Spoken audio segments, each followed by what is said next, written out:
Salam alaikum, Azoul, bonsoir. Vous n'avez pas remarqué la tournure que prend l'affaire Tamalt? Vous n'avez pas remarqué qu'elle est en train de se diluer dans la banalité et les polémiques stériles entre trottoirs idéologiques opposés?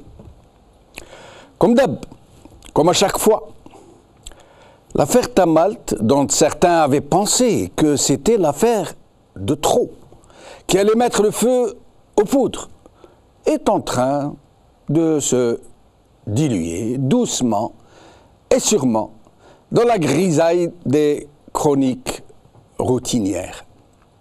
Une autre affaire, une énième affaire, qui ira rejoindre les innombrables autres scandales qui émaillent le quotidien des Algériens sans pour autant soulever outre mesure ni leur indignation, ni encore moins provoquer leur implication. Vaccinés. Nous sommes vaccinés contre l'indignation. Rien ne nous fera bouger, vraisemblablement, tant qu'il y a encore des sous dans la caisse. L'anesthésie dans laquelle nous sommes profondément plongés est à l'épreuve des bombes, serait-elle atomique. Nous sommes en mesure de passer de vie à trépas sans sourciller, sans marmonner, sans même nous rendre compte que nous sommes en train de trépasser, que notre pays sombre corps et biens.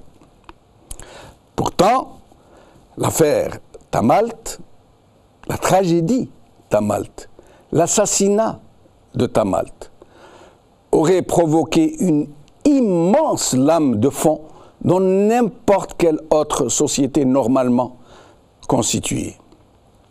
Imaginez un peu. Imaginez qu'en France, en Allemagne, au Royaume-Uni, en Espagne ou n'importe où dans cet Occident qui couvre pourtant les turpitudes de ses potes de chez nous, même quand leurs victimes ont la double nationalité, c'est-à-dire la leur aussi, comme celle de Tamalt, qui était britannique aussi, et que les Britanniques ont laissé mourir, sans rien faire de sérieux pour le tirer des griffes de ceux qui se vengeaient sur lui, jour après jour, au vu et au su de tout le monde. Imaginez qu'une telle affaire se soit passée en Occident. C'est proprement inimaginable.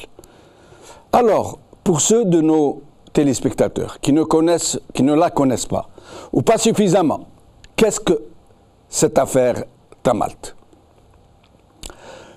Mohamed Tamalt était un journaliste freelance algéro-britannique. Il s'était spécialisé dans des investigations d'un genre très fineur, dérangeant, voire même torride, voire même obscène parfois. Pour dire les choses comme elles sont. Un journalisme qui ne prend pas de gants, qui ne s'encombre ni d'éthique ni de déontologie, mais qui trouvait pourtant son public. Un public qui considère que ses méthodes sont de bonne guerre après tout, avec un régime mafiocrate, prédateur, criminel, qui ne recule devant aucune ignominie. Un régime qui se vautre dans le caniveau et qui ne laisse pas beaucoup de choix aux journalistes qui s'intéressent à ces frasques que d'aller les chercher dans le même caniveau, puisqu'il n'y a pas moyen de le prendre avec des pincettes. Et donc, Mohamed Tamalt ne se gênait pas pour rapporter sur les barons du régime et jusqu'à sur leurs enfants les frasques les plus sordides. Il publiait des photos de leurs orgies et faisait des révélations sur les gros trafics auxquels se livraient leurs épouses respectives. Et c'est ainsi qu'il était devenu leur bête noire. Il le haïssait cordialement et lui promettait toutes sortes de réjouissances. Il l'appelait au téléphone pour l'agonir d'insultes, pour lui vomir leur haine. Nous écouterons tout à l'heure un extrait d'un appel de quelqu'un qui l'a appelé, vous saurez tout à l'heure qui c'était. Mais Mohamed Tamalt n'en avait cure. Il vivait à Londres et il les envoyait promener. Il continuait de plus belle en usant des pires méthodes imaginables pour les frapper au cœur, à la poche, là où aucun opposant n'avait réussi à obtenir de tels résultats. Parce que ces gens, très frustes, très primaires, très bagara malgré leurs costumes griffés et leur train de vie de nouveaux riches, étaient très sensibles à tout ce qui les déshabillait vraiment, dans leur vie de tous les jours, dans leurs turpitudes intimes. Alors, ils décidèrent de le piéger. Et c'est le journaliste Saad Bouaqba qui nous avait éclairé sur le sujet en juillet dernier et qui vient confirmer ce qui circulait déjà. Rappelons d'abord que Saad Bouaqba est considéré comme étant l'un des plus grands journalistes algériens. Ses articles font autorité et il n'y a pas un seul baron important du régime qui ne le connaisse. Il nous apprend donc que Abdelmalek Sellel, le chef du gouvernement, très remonté contre Tamalt, s'est servi de Hassan Aribi, un député du Front de la Justice et du Développement, pour contacter le journaliste et l'inviter à rentrer en Algérie, en lui promettant qu'il ne sera pas inquiété, le moins du monde. Rappelons que le chef du gouvernement, son épouse et sa fille avaient été très lourdement accusés par Tamalt qui ne leur avait rien épargné, pas même des aspects intimes de leur vie privée. Je rappelle que Hassan Aribi a démenti être intervenu de quelque façon que ce soit. Et donc, là, dans ce traquenard qui aurait été tendu à Mohamed Tamalt, se trouve le nœud gordien de l'affaire. Si cela se confirme, comme cela semble être le cas, le chef du gouvernement serait donc impliqué directement et aurait commis un crime d'État de façon froide et délibérée, dans le but de venger ce qu'il estimait être une offense personnelle, qui ne pouvait se laver que par la mort. Mohamed Tamalt a donc été trompé et attiré dans la gueule du loup. Les premiers jours de son arrivée au pays, il n'est pas inquiété. Il avait même fini par croire que l'ardoise avait été effacée. C'était mal connaître ses puissants ennemis. Quelques jours plus tard, il est arrêté par des inconnus et incarcéré dans une caserne du DRS, où il subira de très pénibles interrogatoires. Il a été gardé dans ses locaux, dans le secret, par une structure sécuritaire qui avait pourtant été dissoute par décret. Il a été détenu, humilié, maltraité, sans qu'aucun magistrat n'ait délivré le moindre mandat. On nous dit même qu'il aurait reçu la visite de certains de ses enfants dont il avait livré les frasques à l'opinion publique. Et ce n'est qu'après cette détention illégale qu'un procureur reçoit l'injonction de délivrer un mandat d'arrêt. Mohamed Tamalt est donc incarcéré à la prison d'Al-Harrach. Il entame tout aussitôt une grève de la faim pour protester contre cette violation de tous ses droits. Il fait appel à l'ambassade britannique, mais celle-ci n'intervient que très mollement, juste le SMIC diplomatique. C'est que tout le monde savait que c'était le chef du gouvernement en personne qui réglait ses comptes. Mais, comme celui-ci ne voulait pas trop attirer l'attention sur lui-même et sa famille, le principal chef d'inculpation qui a été tricoté à Mohamed Tamalt a été atteinte à la personnalité du président de la République. Mes'hou fih el-mous, comme on dit, Mes'hou el-mous, le président de la République. Pauvre président désarticulé, qu'on sert à toutes les sauces dont on se sert pour régler ses comptes personnels. La suite est connue, qui conduira le journaliste à la mort, aussi sûrement que s'il avait été égorgé. Sauf qu'il faut signaler quelques faits particulièrement révélateurs de la nature et des circonstances de ce crime d'État. Mohamed Tamalt a été torturé, battu, humilié. L'administration pénitentiaire lui aurait refusé la quantité de sucre nécessaire Une précaution incontournable pour éviter une dégradation des organes vitaux lors d'une trop longue grève de la faim. A fortiori que le gréviste en question était diabétique.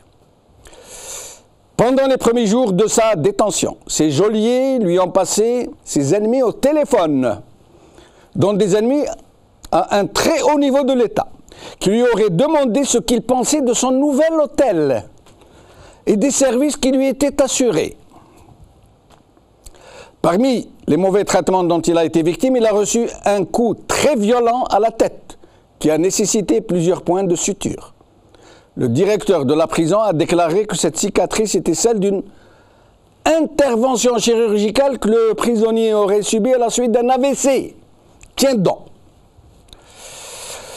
Alors que son état physique était particulièrement parlant sur les mauvais traitements qu'il avait subis, ni ses avocats ni sa famille ne furent autorisés à lui rendre visite. Sauf le dernier jour, le jour où il allait décéder, ou la veille du jour où il allait décéder. Et enfin, pour couronner cette longue suite de faits, d'un assassinat programmé et froidement perpétré, une autopsie fut pratiquée, non pas sur saisine du procureur du lieu où avait décédé Mohamed Tamalt, c'est-à-dire Bab el Oued, mais celui de Koléa, là où il avait été incarcéré. Et curieusement, selon les bribes d'informations qui nous sont parvenues, qui restent à vérifier, le médecin légiste qui a procédé à l'autopsie n'aurait pas relevé la présence de blessures à la tête et de plusieurs points de suture.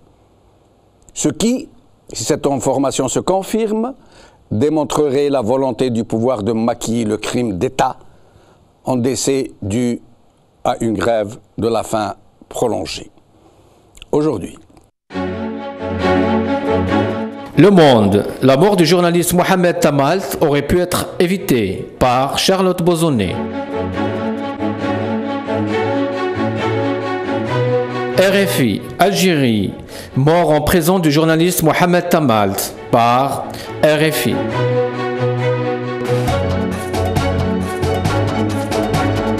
Parti UDM. La mort du journaliste Mohamed Tamalt est un crime politique par FLIR.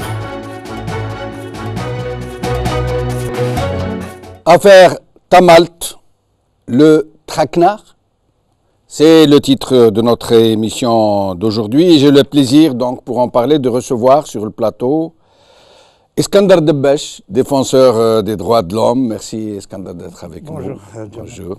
Samir Belatesh, militant pour les droits de l'homme, blogueur très connu. Merci Samir d'être avec nous. Merci pour l'invitation.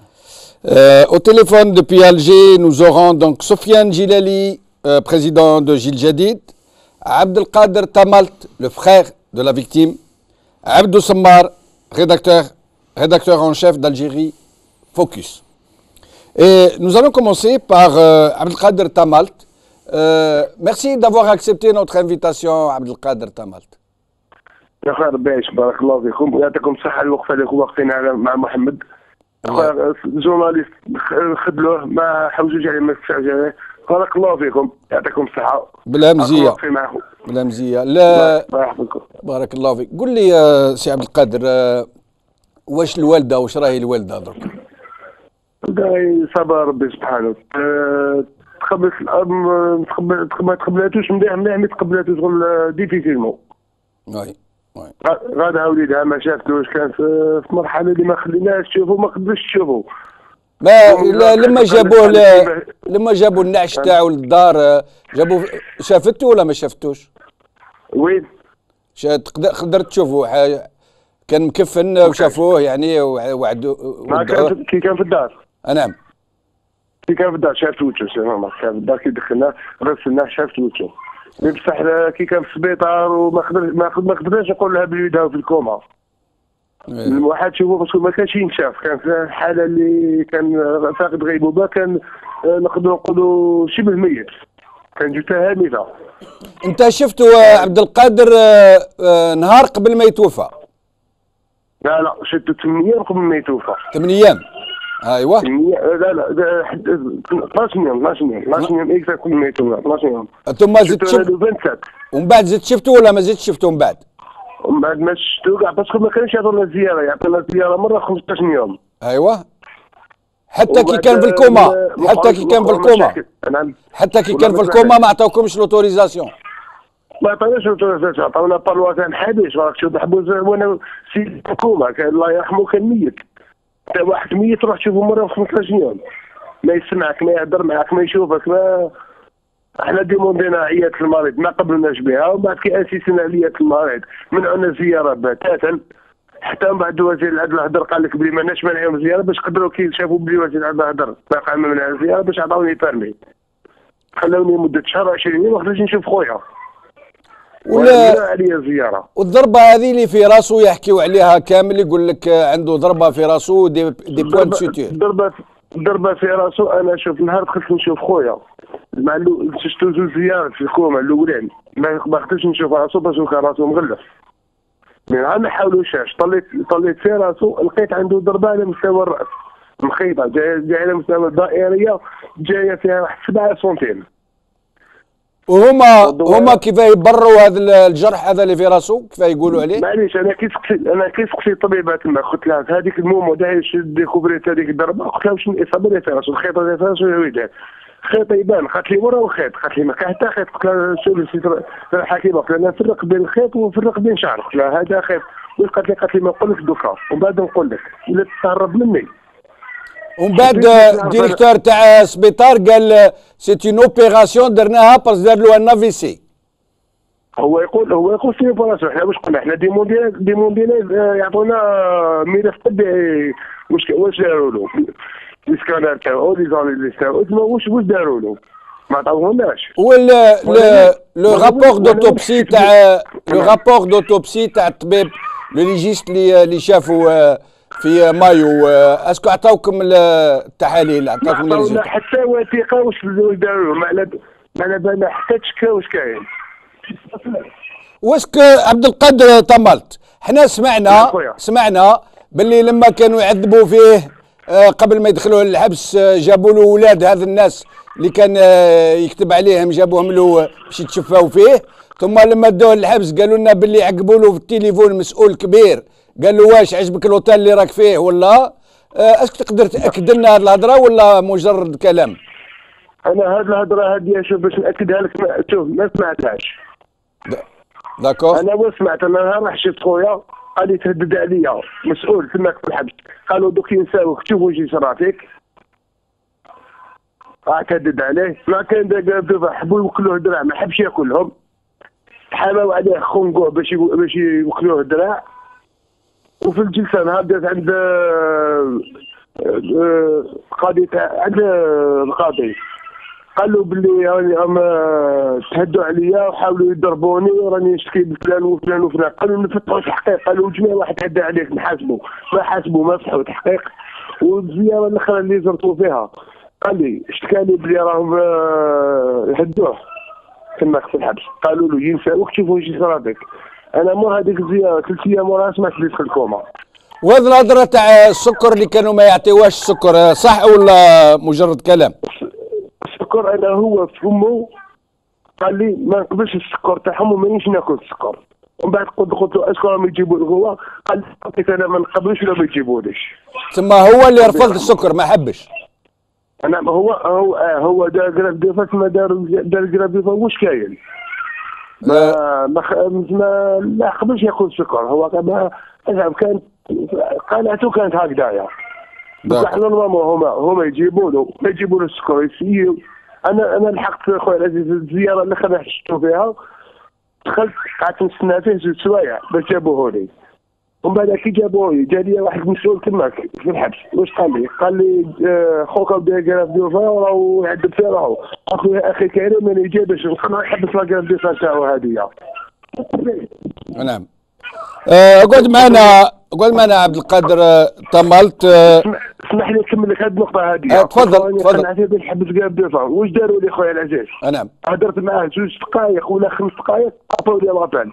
ولحقت قلت له خويا حبيت لاكارت هذه وان شاء الله انا نهضر معاه قال لي طلعت لي المورال جاو قانون لابيل قلت لهم زيدوا لي وقت نهضر معاه حبيت لاكارت قال لك ما عندك حتى وقت قانوني بورتو القانون يعطيني 20 دقيقه ل 4 ساعات في البالوار. نعم. إذا ما لا انسيستيت معاهم تما حاوزوني من المؤسسه العقابيه تعقل لي عاد حاوزت قلت من تما بورتو ما هضرتش مع خويا حقي قانوني.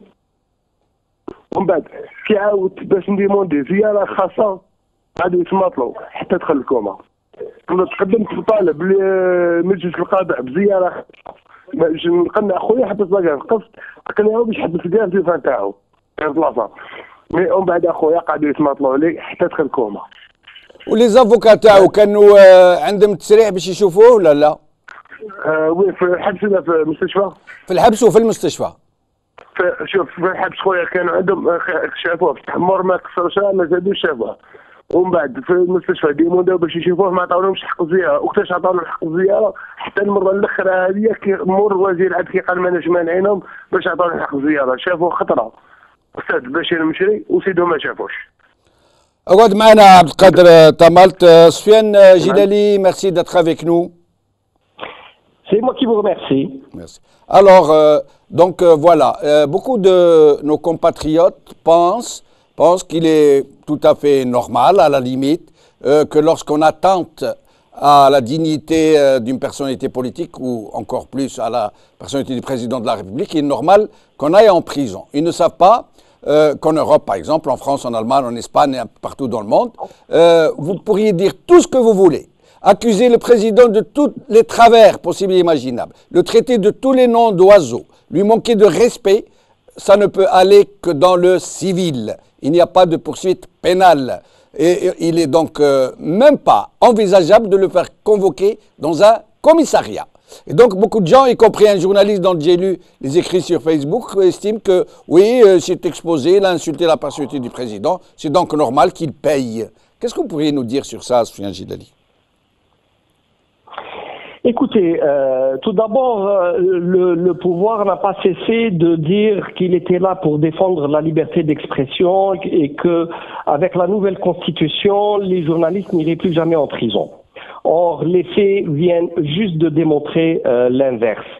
Bien sûr qu'un citoyen, un blogueur, un journaliste doivent savoir critiquer sans atteindre les personnes, d'autant plus quand c'est des personnages connus. Mais le problème, est-ce qu'en Algérie, ce sont les citoyens qui portent atteinte à l'image des responsables ou bien ce sont nos responsables, à commencer par le président de la République, qui portent atteinte à l'Algérie et qui nous humilient devant le monde entier? C'est l'Algérie les Algériens qui devraient déposer plainte contre ces responsables-là. Qui est-ce qui ment impunément? Qui est-ce qui vole? Qui est-ce qui agit en prédateur? Est-ce que c'était Mohamed Tamak, la yarhamou, ou bien ce sont nos responsables qui sont à la tête de l'État? Qui devrait être normalement derrière la grille des géoles? Est-ce que c'est Chakib Khlil ou c'était Tamal? Donc tous ceux qui disent que Tamalt a été trop loin devraient réfléchir un petit moment.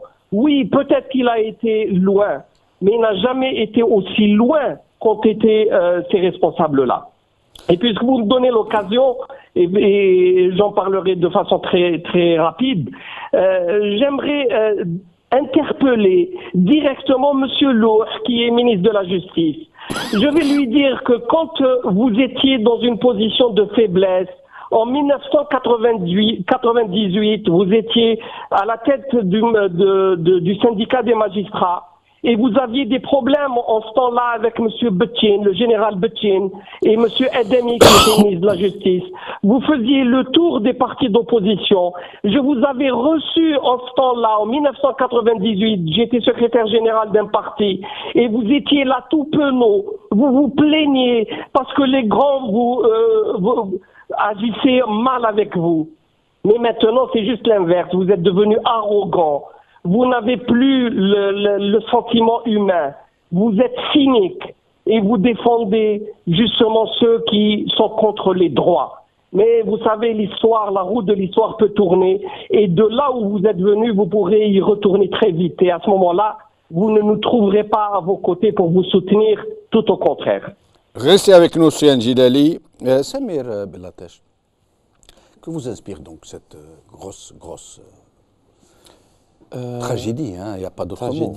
Hein. Moi, je suis horrifié. Quand j'ai appris l'information, j'étais horrifié. Vous savez, nous, on est à l'étranger, du coup, on suit un peu les choses qui se passent au bled via les réseaux sociaux, via les vidéos, et puis via les communications qu'on a avec les gens. J'ai suivi ça, j'ai suivi les directs que les gens ont fait à partir du cimetière quand on a été l'enterrer, Allah yarhamou. Moi, j'étais et je suis toujours horrifié par ce qui s'est passé. Moi, j'ai envie de dire, j'ai envie de présenter mes condoléances à sa famille, mais j'ai envie de présenter mes condoléances aux Algériens, et surtout aux jeunes Algériens, parce qu'on vient de vivre un truc qui est très méchant, à savoir un journaliste, qu'on soit d'accord ou pas, avec son idéologie, avec son bord idéologique, ou même avec ses méthodes journalistiques et sa façon de faire du blog, mais il vient quand même de mourir, il a perdu la vie, alors que il n'a pas fait, je veux dire, il n'a tué personne, il n'a blessé personne, il a dit des choses, on peut les considérer comme étant des bêtises ou pas, mais le journaliste vient de mourir. Et ça, c'est quelque chose de très grave. Et je pense que, par ailleurs, moi, ça m'a replongé aussi dans les atteintes aux droits de l'homme répétées que vivent les Algériens, les jeunes et les militants syndicalistes, étudiants, etc., depuis des années. Il y a quelques jours, Hassan Bourras, qui est journaliste, il vient d'être jeté en prison. Il a été se présenter chez le juge pour être jugé, on l'a embarqué directement. Et du coup, voilà ce que ça m'inspire, c'est-à-dire que nous vivons quand même dans une dictature. D'ailleurs, Samir, nous allons réécouter la fameuse déclaration de Yahya, quand il parlait de Bourras, quand il faisait une grève. Vous allez voir comment il parle des gens qui font une grève de la faim. Regardez. بلادكم وين صبحت؟ ها النتيجه تاع الدوله وين صبحت؟ ها الخساره تاع الناس تاع المثقفين تاع الشخصيات اللي عندهم بعقلهم ورجالهم يحاربوا على البلاد يهضروا على وطنهم. Non, il y a erreur, je crois, dans le. نحشم بكلمة الشاهد، والله نحشم من هذه العصابة الجريمة القاتلة الكريمينال، هذو هما الكريمينال تاع الصح، وناسكم بالخارج يقراو.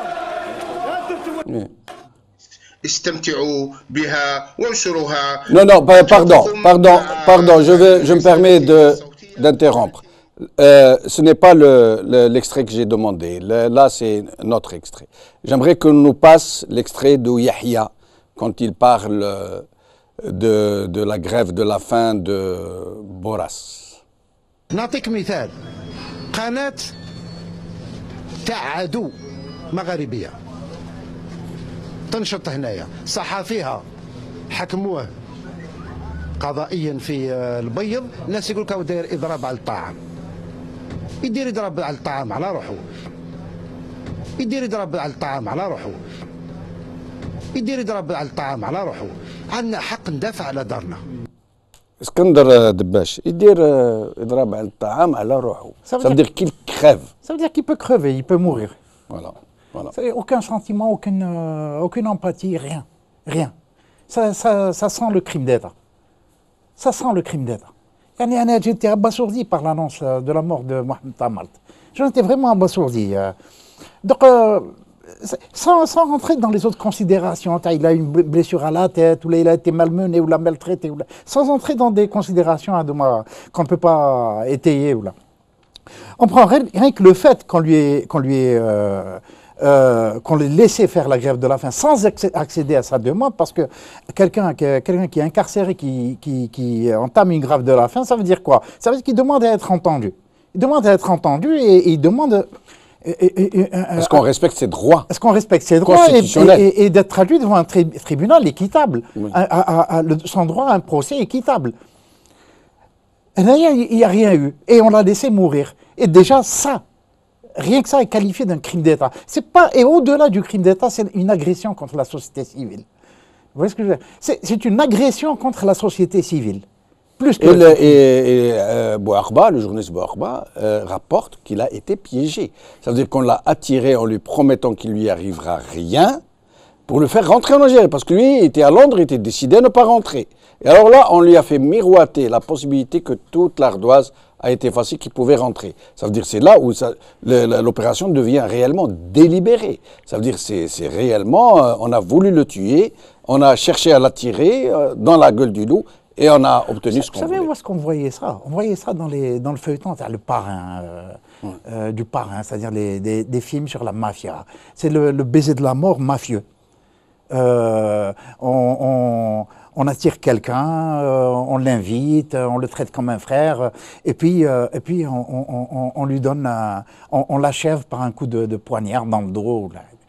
Voilà ce que ça m'inspire. C'est-à-dire que Mohamed Tamalt a été victime d'un baiser de la mort mafieux. Les gens qu'il a attaqués, dont il a livré la vie privée en pâture à l'opinion publique, ils se sont vengés, ils ont cru venger leur honneur en se servant des moyens de l'État. Quel honneur. Aujourd'hui, l'Algérie, elle n'est même plus la risée du monde entier. Maintenant, c'est devenu la chambre des horreurs. C'est devenu la chambre des horreurs, Yanas. La révolution algérienne a été, je crois, la deuxième ou la troisième insurrection populaire du XXe siècle, l'une des plus prestigieuses. Oui, tout ça pour ça. Tout ça pour ça. C'est avec nous, Iskandar. Abdou Sammar, qui demande à ce qu'on le libère, et il n'a pas beaucoup de temps. Abdou Sammar, merci encore une fois d'être avec nous. Merci beaucoup, Jamal. C'est un grand plaisir de te retrouver, même si on se retrouve à parler de certaines circonstances très douloureuses. Malheureusement. En espérant qu'un jour, Inch'Allah, on se retrouvera dans des circonstances autrement plus heureuses. Abdou, donc c'est une affaire que vous avez couverte de façon très professionnelle. Qu'est-ce que vous pourriez nous dire sur votre sentiment profond sur cette affaire, sur ce qui s'est passé réellement? Est-ce que c'est vraiment un crime d'État? Jamal, c'est-à-dire notre sentiment, on est sous le choc, on est encore sous le choc de ce qu'on a appris. Même si, encore une fois, le débat, moi j'ai toujours dit qu'il doit dépasser la personne de défunt Mohamed Tamalt, qu'on soit d'accord ou pas d'accord. Moi, personnellement, j'ai eu à avoir quelques polémiques ou quelques désaccords avec M. Mohamed Tamalt. Mais peu importe, c'est un être humain qui est mort, c'est Jamal. C'est un être humain qui est mort, et ça reste un collègue. Même si on n'est pas d'accord avec la manière avec laquelle il travaillait, ce monsieur était un être humain. Et il faut appeler un chat un chat. C'est un crime. C'est un crime. Le ministre de la Justice, Taïeb Loh, moi d'ailleurs on va écrire une lettre à M. Taïeb Loh que nous allons publier d'ici demain. M. Taïeb Loh, le ministre de la Justice, doit rendre des comptes. Il doit non seulement démissionner, mais il doit traduire en justice. Parce que on ne peut pas laisser un détenu pour quelques publications sur Facebook, quelle que soit la nature de cette publication, on ne peut pas enfermer quelqu'un pour quelques publications, le mettre en prison, l'abandonner face à une grève de la faim, violer ses droits, etc. C'est un crime abominable. Abominable. Mais Abdou, nous avons très peur. Abdou, normalement, si ces gens n'avaient rien à se reprocher, que Mohamed Tamalt était mort des suites d'une grève de la faim malencontreuse, j'allais dire. Qu'est-ce qui les aurait empêchés? Au contraire, moi, à leur place, qu'est-ce que je fais? Je convoque plusieurs médecins légistes pour faire une vraie autopsie, dont je livre les résultats à l'opinion publique. Comme ça, je me lave les mains d'une certaine manière. Or, eux, ils ont mené cette autopsie de façon très chafouine, très cachée. Qu'est-ce qu'ils se reprochent au juste? Jamal, il y a anguille sous roche. Ce dossier, il est géré de manière totalement obscure. Nous n'arrivons pas à obtenir des informations. Nous n'arrivons à obtenir aucun détail. Si c'était un simple incident lié à la grève de la faim, on va dire. Pourquoi il n'y a pas de conférence de presse du monsieur le ministre de la Justice? M. Taïeb Loh ne fait pas une conférence de presse, il s'excuse pour la famille, il explique aux gens avec des détails, il nous sort le dossier, il nous explique tout. Pourquoi il n'y a pas de transparence? Même, Jamal, imaginons, on ne sait pas s'il était victime de sévices ou de torture, et imaginons qu'il est mort uniquement d'une grève de la faim. C'est un scandale inacceptable. On ne peut pas enfermer quelqu'un en prison pour des publications, pour un article ou pour des écrits, quelle que soit la nature de ces écrits. On aurait pu le condamner à une amende, etc. Et voilà. Au moment où des corrompus, des gens qui rapportaient, qui volaient de l'argent, qui exportaient, qui faisaient évader des devises. Alors, à l'étranger, en nous ramenant des conteneurs de cailloux et de chaussettes trouées. Au moment où des gens ont multiplié les comptes bancaires et les vols dans les paradis fiscaux, etc., sont protégés, assurés, choyés, des gens qui publient des articles sont tués et sont mis en prison. C'est anormal, c'est extraordinaire. C'est-à-dire que demain, Jamel, moi, ça peut m'arriver à moi, ça peut arriver à d'autres personnes, ça peut arriver à n'importe qui. Mais Abdou, justement, Abdou, vous m'amenez tout naturellement à l'enchaînement que je voulais faire. Nos confrères, on dirait qu'ils ne se sentent pas concernés. Hacha, quelques individualités qui sont manifestées avec une grande vigueur. Mais la plupart des confrères dans la corporation, il y en a même qui sont réjouis. Vous en savez quelque chose sur les pages de Facebook. Mais sinon, qu'est-ce que vous pensez de cette, j'allais dire, au moins cette indifférence de nos confrères par rapport à cette tragédie qui a touché l'un des leurs? Jamal, tu sais très bien que dans la presse algérienne, il y a des mercenaires. Il y a des journalistes, il y a des vrais journalistes, il y a certains mercenaires. On dirait que c'est l'inverse. On dirait que c'est l'inverse, Abdou. On dirait qu'il y a quelques journalistes dignes de ce nom et beaucoup de mercenaires. C'est complètement possible, Jamal, c'est complètement possible. Mais cette affaire dépasse l'affaire de la presse, Jamal. C'est devenu une affaire de droits humains. Demain, qu'est-ce qui nous garantit la sécurité d'un syndicaliste? Qu'est-ce qui nous garantit la sécurité d'un simple gréviste? Qu'est-ce qui nous garantit d'un simple Algérien qui voulait juste réclamer ses droits sociaux, ses droits politiques, il se retrouve et on le sort sur une civière d'une prison. Cette affaire dépasse l'affaire de la simple presse. Moi, je crois, Jamal, si on la réduit aux réactions, ça fait longtemps que je ne crois plus à mes confrères, Jamal. Je te dis en toute sincérité, avec des larmes aux yeux. Ça fait longtemps que je ne crois plus à la sincérité et à la solidarité de la presse. On a beaucoup plus de solidarité de l'étranger que de notre propre confrère. On s'est habitué. J'en connais un bout, Jamel, et tu le sais. Il n'y a pas une fois où on n'a pas été censuré, il n'y a pas une fois où on n'a pas été menacé, il n'y a pas une fois où on n'a pas été pressé, et c'est toujours les organisations internationales. Ce ne sont pas nos frères et nos sœurs, franchement. Merci. Nous sommes devenus des étrangers dans nos propres pays. Merci, Abdou. Et je te le dis avec beaucoup de larmes aux yeux. Merci Abdou. Je reviens à Soufiane Gilali avant de le libérer. Un dernier mot, Soufiane Gilali. Oui, j'aurais dû commencer en fait mon intervention par refaire mes condoléances à la famille et quand même à beaucoup de journalistes. Je ne crois pas qu'il faille faire le procès des journalistes. Comme dans toutes les professions, il y a les bons et les mauvais, il y a les courageux et, excusez le mot, il y a les lâches. Et généralement, entre eux, il y a une grande cohorte qui est indécise, qui ne sait pas trop. Vous savez, c'est pas facile de vivre sous un régime aussi brutal et qui n'a plus ni foi ni loi. Donc tout cela est bien compliqué pour les journalistes, pour les hommes politiques, pour les plumes libres. Vous en savez quelque chose. Ce crime restera de toute façon une tâche sur ce régime. C'est à l'évidence un assassinat politique. Le régime devra en assumer l'entière responsabilité. D'autant plus, et ce qui est malheureux pour l'Algérie, c'est un homme qui a une nationalité, une deuxième nationalité, et il est très probable que son autre pays puisse faire bouger la justice internationale, et ça, c'est mettre l'Algérie dans de beaux draps. Merci Soufiane Gilali, au plaisir de vous revoir. Merci à vous, merci. Merci. Abdelkader Tamalt, قبل ما نخل راح Abdelkader, c'est dommage. Et donc je reviens à la séquence que vous avez promise avant de revenir à nos invités. Vous avez dit que quelqu'un avait appelé Abdelkader Tamalt pour l'insulter, une personnalité politique très connue, Saïdani, pour ne pas le citer.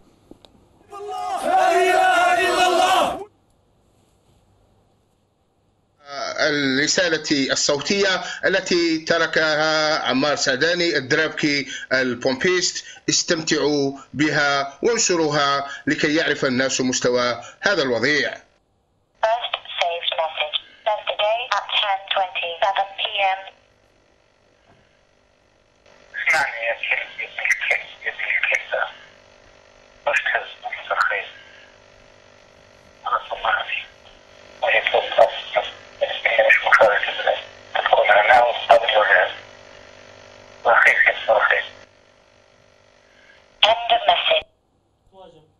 Voilà, donc il a appelé juste pour l'insulter et il semble que ce ne soit pas le seul appel. Hein. Il les a fait sortir de leur gond. Samir, la Grande-Bretagne, dont il avait la nationalité aussi, n'a pas bougé grand-chose. Moi, j'imagine que si c'était un Britannique blanc, comme on dit, un pur laine, ça ne serait pas passé comme ça. Moi, je ne fais, enfin, chacun se fera son avis. Moi, je ne fais absolument pas confiance aux puissances étrangères quand il s'agit d'un Algérien. Même quand il a la double nationalité, en fait, quelque part, ta nationalité algérienne n'est pas acceptable, en fait. Même si les gens, finalement, ils ont la double nationalité, mais ils n'interviennent pas quand on a la double nationalité. Je pense que quand on est double national algéro-français, c'est pareil. Algéro-anglais, c'est la même chose. Vous êtes algérien. Débrouillez-vous avec votre État et avec votre dictature. Mais sinon, je pense qu'il n'y a rien à attendre de ce côté-là. Et encore, c'est un point de vue personnel, chacun a le sien. Sinon, moi, je voulais dire deux petits mots sur les journalistes. Je ne sais pas si tout le monde a pris une position contre Mohamed Temelt, mais ce qu'on peut dire, c'est que la presse algérienne relève de la dictature. On le sait maintenant, il faut le dire, je pense, même si ça ne plaît pas à certains, la presse, les médias algériens relèvent des clans qui composent la dictature algérienne. À partir de là, c'est eux les propriétaires, ils gèrent l'information comme ils le veulent. Du coup, s'ils ne veulent pas laisser passer l'information à propos de Mohamed Temelt, ils ne la laisseront pas passer. Ensuite, que certains journalistes règlent leur compte avec un tel, etc., j'allais dire, chacun assumera, chacun sa conscience, et on se connaît tous. Hein. Moi aussi, je suis passé sur les pages Facebook de certains, j'ai été horrifié de lire certaines choses qui étaient difficiles. Par ailleurs, il faut, je pense, rappeler que nous, on a un sérieux problème de dictature, tout simplement, et il y a beaucoup de gens qui se font arrêter tous les jours. Moi, j'ai suivi pour l'année 2015 au sein du CCD, on a une cellule droits de l'homme et on a, comment on dit déjà, c'est-à-dire à chaque fois qu'il se passe un événement lié aux droits de l'homme, arrestation, tabassage, ou là quand on dégage un rassemblement avec violence, etc., on a noté ça. Et en 2015, ça a fait une liste mais énorme. Moi, j'étais chargé de mettre ça sur le site internet de notre mouvement. J'ai halluciné comment je voyais arriver en fait les comptes rendus sur la situation des droits de l'homme. Donc je pense que cet événement, il est révélateur d'une situation très grave liée aux atteintes aux droits de l'homme en Algérie, ça c'est très grave. Et je pense que, il faut la dire aussi, je pense que la communauté internationale, elle ne pourra plus faire semblant avec le régime actuel et dire que le régime algérien, c'est le plus gentil de toute la région, etc., comme disent certains spécialistes sur les plateaux de télévision, qui n'arrêtent pas de dire ça à propos de l'Algérie. Moi, j'ai un copain, il est français. Ce matin, c'était la première chose qu'il m'a dit. Il dit, comme ça, tous ces spécialistes-là qui nous gavent sur les plateaux de télévision, ils ne pourront plus dire que l'Algérie, c'est un pays où on peut s'exprimer. Relativement démocratique. Relativement démocratique. S'il n'est pas démocratique, 85%. Et voilà. Mais je voulais dire un mot sur nos confrères. Parce que, pour ne pas être injuste, moi, il y a mes confrères qui m'appellent tous les jours, qui sont là-bas. Ils me disent, Jamel, toi là-bas, tu es à l'abri, tu es tranquille, viens ici. Viens, tu vas voir comment on nous force à l'autocensure. On fait de l'autocensure, on le reconnaît, on ne peut pas écrire sur certaines choses. Alors qu'il y a des mercenaires aussi. Mais non, les mercenaires, moi je crois que c'est presque la majorité, j'allais dire. Mais il y a beaucoup de plumes, de belles plumes, des plumes dignes, des plumes droites. Ils ont peur, ou alors ils les tiennent d'une façon ou d'une autre. Je pense que le truc, il va servir à ça. Ils sont en train de traumatiser la société algérienne. On se met à la place des jeunes militants qui sont à Alger, qui sont à l'Oued, qui sont à Ouaran, Constantine et tout. Ils ont peur, on est en train de traumatiser les Algériens. Cette mort, ou peut-être cet assassinat, peut-être, c'est fait aussi pour terroriser les jeunes Algériens. D'une façon directe. Iskandar Debesh, Samir, vous et moi, nous savons quelque chose. pour l'avoir nous-mêmes subi pendant longtemps, les années qu'on faisait de la résistance derrière nos claviers, comme on nous le reprochait. Qu'est-ce qu'on nous disait? Venez en Algérie parler, venez ici. Oui. Ben, on a vu ce qui se passe quand les gens vont en Algérie. On a vu. Voilà, exactement. Voilà. Absolument. Ouais. Absolument. Maintenant, j'aimerais rajouter juste une petite précision, c'est-à-dire pour la défense des binationaux, c'est-à-dire quand ils sont arrêtés en Algérie. Enfin, moi, dans mon cas, j'ai été... Vous êtes franco-algérien? Je suis franco-algérien. J'ai reçu ils ont reçu la visite du consul général de France. Quand vous avez été arrêté lorsque vous vous êtes rendu en Algérie. Absolument. Je me rappelle très bien. Voilà. Donc, il y a même eu un communiqué du consulat de France qui a été publié le 12 janvier. J'ai été arrêté le 10 janvier à l'aéroport d'Alger. En fait, c'est une arrestation qui n'en était pas une, quoi. Hein. On vous dit non, vous n'êtes pas en état d'arrestation. Si vous demandez pas, si vous dites voilà, je vais appeler mon avocat ou je vais appeler, non, vous n'êtes pas en état d'arrestation. Vous n'avez pas été arrêté. Vous étiez chez le DRS à ce moment-là. Le DRS, ils sont venus ensuite, c'est-à-dire on m'a fait attendre presque toute la journée. Bon, je suis arrivé le matin. Et je suis arrivé à Alger vers 10h, vers les 10h du matin. Et là, on m'a dirigé vers le bureau de la police des frontières. Et là, on m'a gardé tard dans l'après-midi, quoi. C'est-à-dire en début de soirée, jusqu'en début de soirée. Et là, bon, moi, j'avais pratiquement refusé de suivre les agents du DRS. En fait, il y avait rien, c'est-à-dire même pas une notification, absolument rien. Donc, j'avais refusé de les suivre. Et bon, j'ai été traîné ensuite par la force, manu militari. Il n'y avait pas de... mais bon, donc ensuite, c'est-à-dire ensuite, et c'est ça justement. Ensuite, c'est-à-dire il y a eu bon, ça a été accompagné par une très grande mobilisation aussi bien sur les réseaux sociaux que dans la presse, même dans la presse internationale, etc. Donc c'est ça qui m'avait en fait sauvé et bien soutenu. Parce que sinon c'était... Mais Iskandar, une telle affaire, les Algériens, on dirait que une sorte de, comment on dit, d'imprégnation. C'est-à-dire on nous a imprégnés de façon à ce que nous nous habituions à tout ce qui peut arriver. On dit, non, là c'est impossible, ça ne peut pas arriver. Mais le jour où ça arrive, on l'accepte et on passe à autre chose, un scandale encore plus grand, et à chaque fois, ça ne fait rien bouger. Donc cette affaire, qui est complètement hallucinante, on attire quelqu'un dans un piège, on le met en prison, on le torture, on le livre à ses bourreaux qui viennent l'insulter dans les locaux du DRS, puis qui lui téléphonent en prison pour lui dire où est-ce qu'il va à l'hôtel, qu'il va dire que l'hôtel est récupéré, on le frappe, on l'humilie, il ne se passe rien. Et c'est justement ça qui est hallucinant. Comment est-ce que l'administration pénitentiaire a permis qu'on l'appelle de l'extérieur pour le terroriser? Oui, mais scandale, vous saviez, ces choses-là, ça existe en Algérie. Et pire que ça, il y a un détenu qui est sorti pas longtemps, qui a parlé de Maghalibi il y a 2 jours, il a dit c'est l'horreur, comment il maltraite les gens, comment il les frappe, comment il se passe des choses que je ne peux même pas dire là en antenne. Vous savez très bien. Mais je parle de la réaction de l'opinion publique qui accepte tout. Les gens ne se sentent plus concernés. L'opinion publique, elle est terrorisée. Les gens sont terrorisés. Seulement terrorisés? Ils sont terrorisés.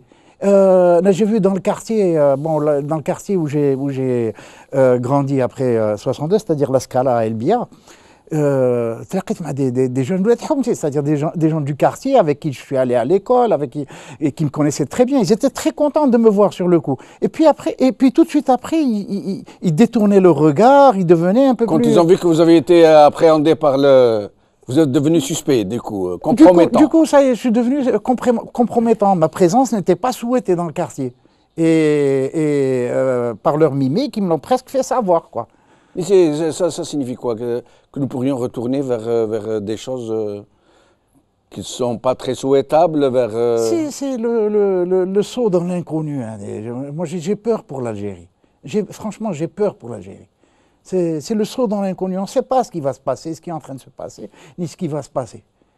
Samir, où est-ce qu'on va comme ça? Il le dit très bien, Skandar. Il le dit très bien, c'est le saut dans l'inconnu.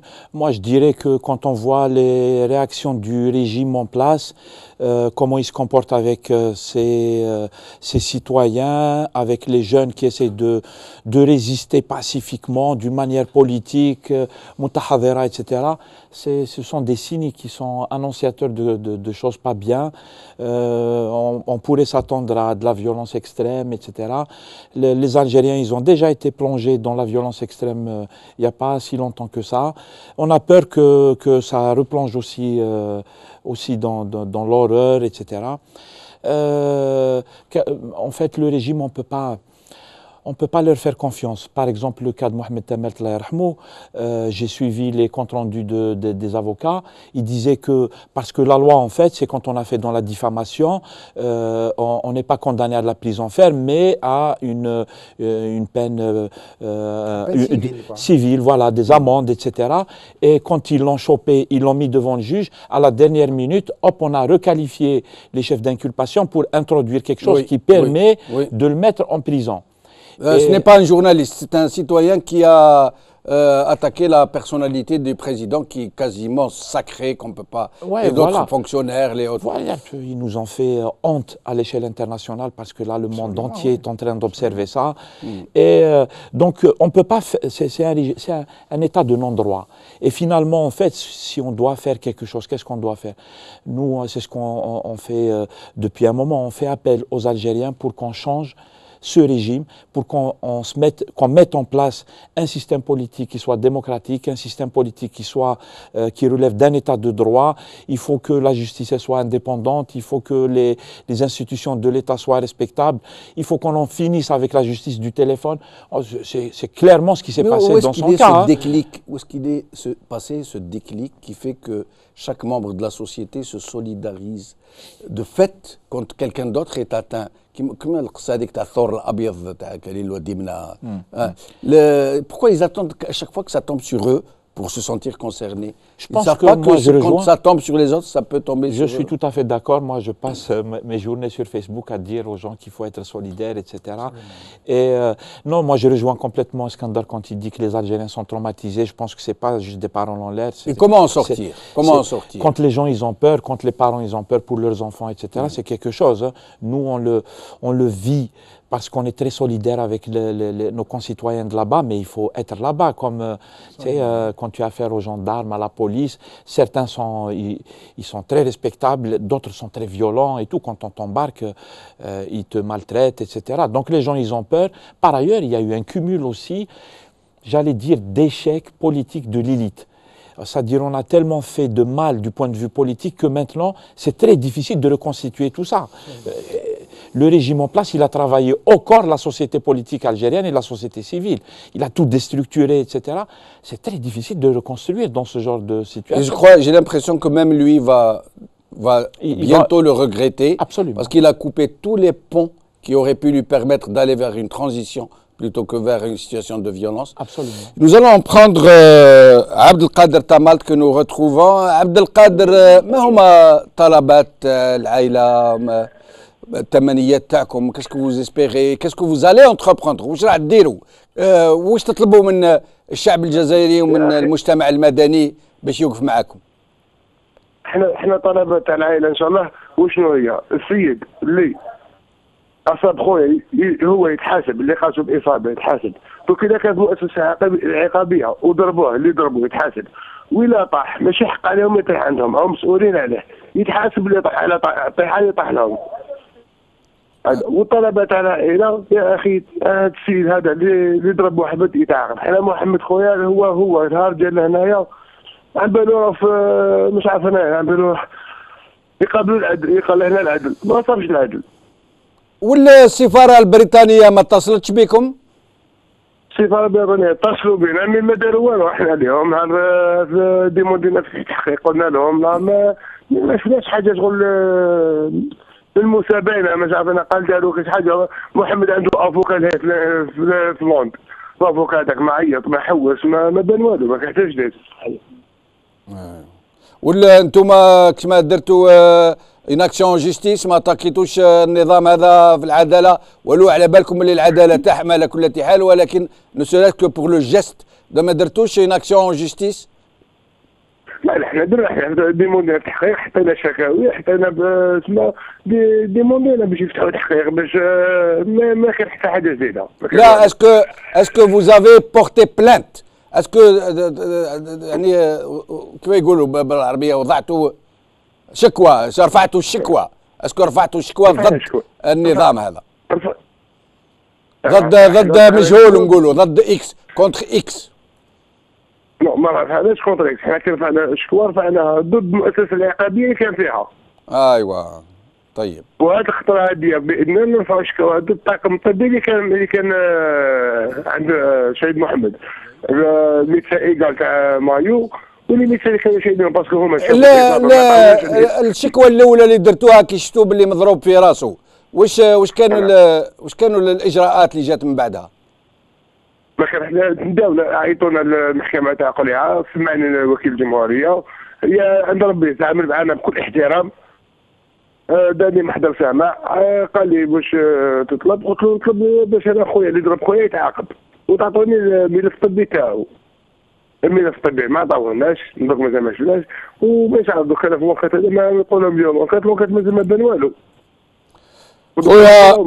خويا عبد القادر تاملت، بارك الله فيك، يعطيك الصحة، وربي يعطيكم الصبر إن شاء الله، وبقى على خير إن شاء الله، وسلم لنا على الحاجة وبقى على خير إن شاء الله. ميرسي يا سفيان جلالي، ميرسي يا اسكندر دباش، ميرسي à Samir Bellatesh, merci à Abdou Sommar, merci à vous d'avoir suivi cette émission. بقاو على خير، بسلامة.